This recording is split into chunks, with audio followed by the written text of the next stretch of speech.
Ramogi TV, Kisumu County.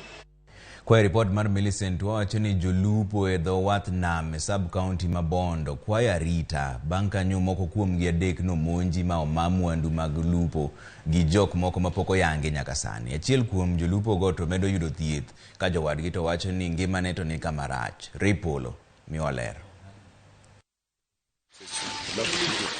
Wuok tich jumani.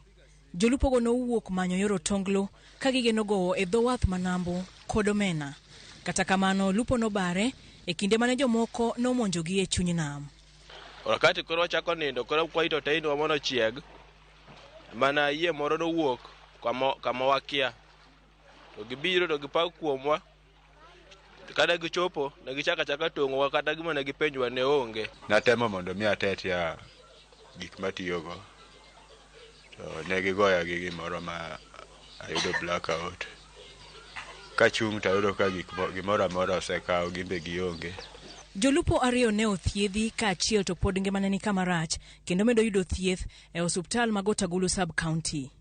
Rachnwa kabisa kinyalo tong jolupo mamawa itongo gi timayo gi nyaka lewni ng'ato dong duko tieno mangima ka koyo chame thieth bende gi seche go konyal yudo thieth mapiyo kalure ni eni chuny nam. Jonjorego no mayo jolupo mwandugi kama oting'o gige lupo koda injini marie mane gitiyogo. Kane ge mawa injin, gimawa gogo, fuel tank, mai gonyo waduk magwewa wa nam kanyo, ging'ado nanga wakono wakwanga yene kwanga tero kamora mamokia. Bang'e to kwanywa gi jomoko kanyo. Motero e beach mar Usenge. Then wadhi wa report ka police. Wuon yie ywago reyo kaluwo ni pod ne ochulo gowi mar yieno. Ogochna ko ya Usenge ni yie jokuoge ovamia otongi to magi injin. Omiya sara maduong' nikech mane ntege mezina singu madha.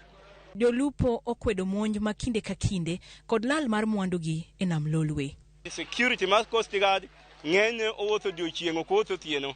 Jowa madhi nyawo omena gi fulu gotieno onge security magiyudo e namno. Koni waganda mayowa, waganda chwado jowa, gibaro yiedhiwa, jokuoye bende kwalo gikwa e nam. Ni sirikal mamarwa bit ma county kata mamalo issue ma security ging'iye motegno. Arita ma wan go ni mabor, Port Victoria bor. Obor gi maeneo mag Mageta Nambo. To mane area ma kuo osebete katimre ahinya. Monj ma jumani otimore kata ka dwe pok orumo nyaka jolupo moko 40 ne maki kod apisas mag arita kwe ma e piny libamba ma Uganda.